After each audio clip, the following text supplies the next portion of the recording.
Hi Cancer, welcome back. This is your extended Oracle of Love who's coming towards you for singles. But this reading will be delving further into this person's past and how your relationship will be together should you come together in the future. Now, we did speak about there's a soulmate twin flame connection here. We did have the Wheel of Fortune under the Four of Chalices here. You did have the Two of Cups, the Lovers card below here as well. So we do see a beautiful, intense connection potentially coming up for you, Cancer. Let's have a look into this person's past relationship, what they were lacking, why the relationship went wrong, and what it is that they're looking for this time around.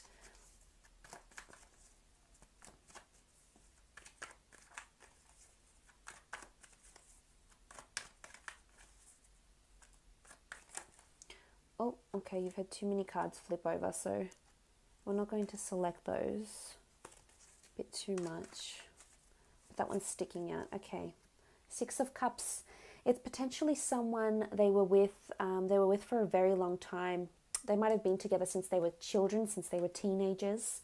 There's a strong sentimental factor with this ex for the person. They might have had children together as well. They could have fallen pregnant with a child, but then maybe had an abortion. They might have young children with them from this relationship. But there's nostalgia with the Six of Cups. Look, I think it was a relationship where they both learnt a lot from each other with the Six of Cups. This shows as a strong development of learning. We see these young children, we see the flowers, which are both symbolic of growing, learning, blossoming. So it's almost like they either grew up together and then started dating, or they very much learned a lot about each other in terms of love and what they wanted. Let's see why it went wrong though, because the Six of Cups is a very strong connection. Okay, Ace of Cups. They were quite serious with this person. They wanted a future. They might have been engaged or were seriously planning engagement or marriage. They could have been with someone that was married before and that had children from a previous marriage or commitment. They might have even played stepmother or stepfather to this person, to the children of this person. So there was a very strong connection here. Could have been another water sign as well. So I wonder what happened here in this relationship. It could be that they were wanting children and this commitment, and it didn't happen. Things might have been moving too quickly with the Ace of Wands here. We see these wands and it's almost like someone is demanding these things. So it could have been them, or it could have been their ex was demanding things too quickly, either children, engagement and marriage, and this is what maybe had put this person off because they weren't prepared for that. They weren't prepared to give them that commitment because they weren't ready at the time. I think they traveled together. They traveled a lot with the Ace of Wands. I think there was a lot of movement. For the most part, I think there was too much movement too quickly. So things might have happened way too quickly than they had intended. With the Ace of Wands, could also have been a fire sign.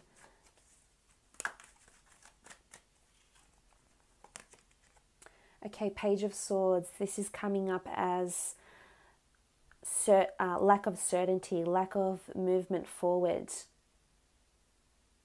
So there's definitely things were moving too quickly and one person didn't like it. It could have been this person you're dealing with or their ex, but one of the parties just wasn't ready. Look, they're looking back, they're uncertain. The Page of Swords is such a conflicted figure. It's someone that doesn't have their priorities right. It's someone that can't wholeheartedly commit to something, at least not then and there. So I think this is why the relationship fell flat on its face, because this person just couldn't commit, or this person's ex just couldn't commit. Was, we see this person holding the sword and it's sort of very, very loosely in his hand, so he's not holding it with confidence or with certainty. We see him looking back. We see 1 foot forward and 1 foot facing back, so they might have been looking back on their past still, or they might have been hesitant to move forward because they were still wanting to live a life, whether it was singledom or just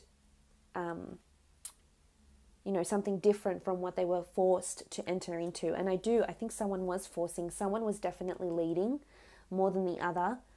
And it was, maybe things were just, this other person just wanted things too quickly. And if they did have a relationship from their childhood, then I think this person was lacking action. Because they might have been together from childhood or from a very young age, they lacked that passion and certain life experience that comes with having multiple partners over a certain amount of years. Because that's how you know, the more exposure you have to different people and the more relationships you have, the more you are exposed to how different people think and feel and what resonates with different people. So I think a part of that impacted them. And this is why they couldn't be in that relationship. This person could very much be in their mind as well. They could shy away from exposing too much.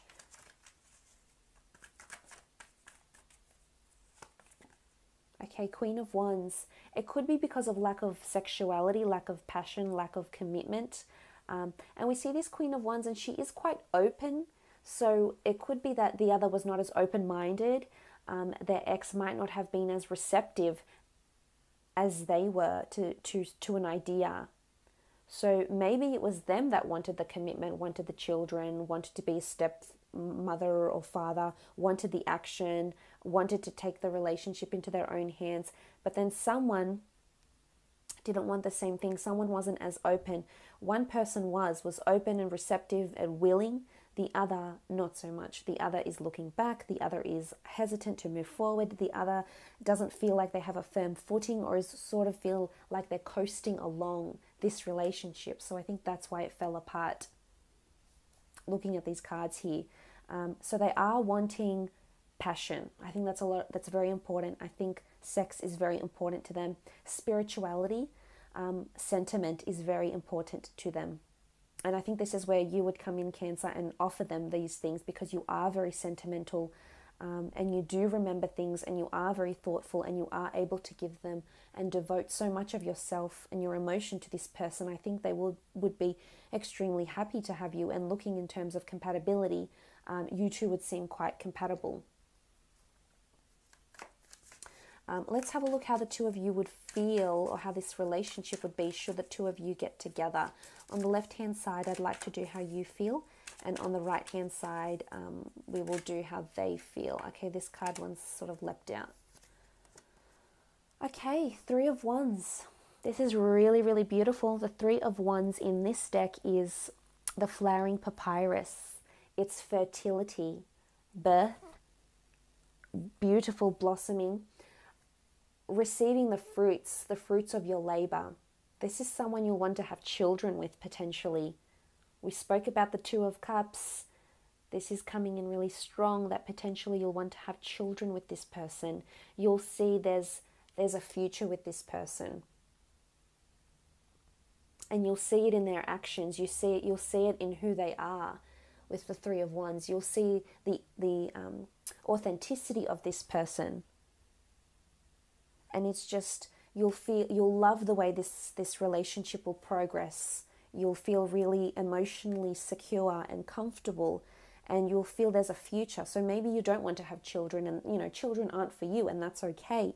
But you will just, regardless, you'll just love how you grow together, and how there's always something new to learn about this person, and there's always something very intriguing about them that keeps you on your toes. It's almost like there's an element of surprise to this person that just keeps you going and keeps you very intrigued. But beautiful blossoming relationship here. There's a lot of action as well. I feel like there's opportunities for the two of you to travel together, but you'll definitely feel there's a beautiful future with this person. Okay, what do we have? The Five of Pentacles. The Five of Pentacles can denote a bit of setbacks, and in particular in this deck, it's setbacks over money or finances or assets. So again, I think this money factor, this greed or this ambition will affect the relationship. Hopefully not too much, but I think on some level with the Five of Pentacles, it can be problems in money or physical problems.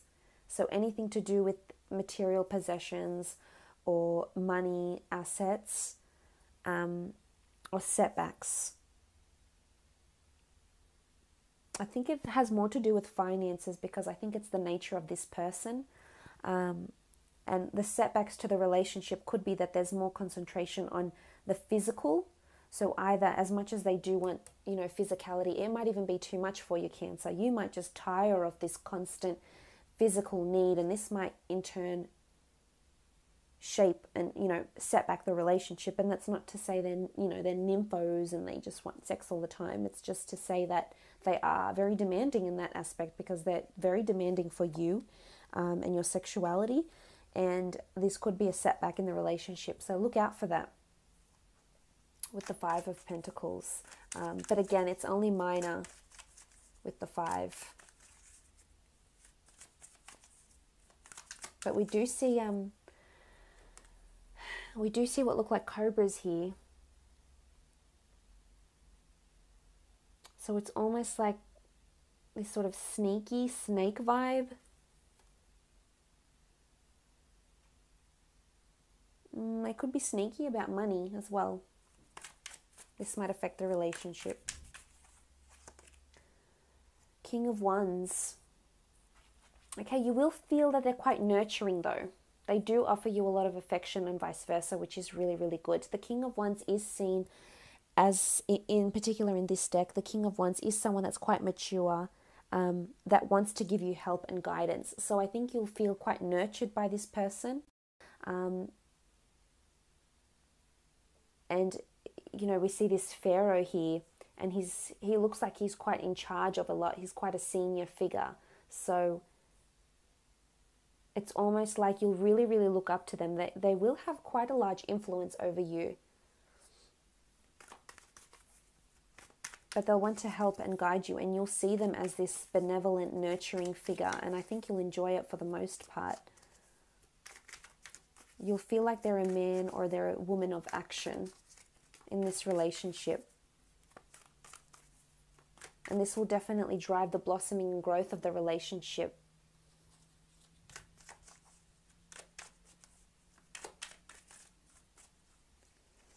Okay, let's have a look at them. The Hierophant. Okay, the Hierophant, they do see you as someone very, very important. They do respect you for your ideas, your sentimentality. There's certain features, characteristics of you that they will really, really embrace and really enjoy. The Hierophant is seen as a marriage card. So I think they're thinking about marrying, potentially you, that you're someone they could see themselves marrying. For some, you definitely will marry this person. The Hierophant has this sort of religious, priestly connotation. So that's where the marriage factor comes in. And it's idolatry. It's mesmerized. I think there's a part of you that appeals to them very much. Almost feel mesmerized. So again, I think this comes into the attraction, but it's deeper than that. We saw the Six of Cups, and we have the Ace of Cups here. So they're wanting that emotional bond, which you can offer them, and hopefully with that you can offer them that same physical component, because that's very important to them. But again, the Hierophant is a very well-respected, revered, mature figure. So I think for the most part in this relationship, this is how this person will be towards you, and this is how they see you. But marriage is coming in quite strong, or very, very serious commitment. Okay, the King of Chalices. Really strong. I love that it's a king, the Hierophant. This person has a lot of, holds you in very high regard. This is emotional goodness, emotional reliance. Again, it's almost like there's a codependency here, and they'll depend on you emotionally. They'll need your support. And I think for a lot of times you could grow a little bit tired of this, but they're one that demands a lot from you emotionally. But but they know they can rely on you. They know you'll have their back. They know it. They trust you. That's what this foundation will be built upon, is trust and emotional reliance. This dependency where, okay, although they might seem very big and strong and mighty and no one can bring them down, but you'll see a real vulnerable side to them, and they'll want you to see that, because this is how they'll see you. This emotional rock for them, someone to lean on, someone to, at the end of the day, when you take away all their wealth and strip them off of their material possessions, they'll be left with you, your thoughts, your advice, your solace, your words, your comfort. This is someone who could potentially fall very, very deeply in love with you, and I think they might fall in love with you first. Last card. Okay, we have the Nine of Swords. Now, the Nine of Swords can represent sleepless nights, nightmares, suspension, blockages. It's the blades of the god Thoth, which was the moon god. So this is intuition. This is creativity. This is, because they have such an analytical mind, we saw with the Gemini, Libra, Aquarius energy, the Queen of Swords. There's something about words here, or there's something about how they think or communicate. They could have anxiety. They could have jealousy issues as well. Something to do with the way you talk or the way you say things will make them a little bit edgy. It could be that you like to bring up the past. It could be that you might mention certain things from their past or from your past, and this might not necessarily sit well with them with the Nine of Swords. It could also be that if they have to travel for work, this can show sleepless nights because of loneliness and anxiety and insomnia. But towards the relationship, they might feel like there's blockages somewhere. It's almost like there's a disagreement. It could be towards the money. Remember, we did have the money here. It could be even talking about money or opening up about money or ambition, career, wealth, etc. This might be really hard for them to do, and that's why we see this block with the blades that are crossing over. But for the most part, I do think it's really positive, and there's potential to get married, because look at the card that's inviting and bringing the two of you together. The card that's doing so is the Ace of Cups. This is a beautiful emotional connection built on trust, built on emotional reliance, built on, seeing the fruits of this relationship. It's the hand of God, so it's obviously fated. This person is a fated person coming in. We saw that with the Wheel of Fortune down the bottom here as well. And it has a religious connotation. It has the Eucharist, the dove, the chalice. It's someone potentially offering you their cup, someone potentially wanting to marry you and enter into this sort of relationship together. So I think you have a lot to look forward to, Cancer, for the most part. So I hope this has been insightful. I hope it's been enjoyable, and we will chat soon. Thanks again for watching.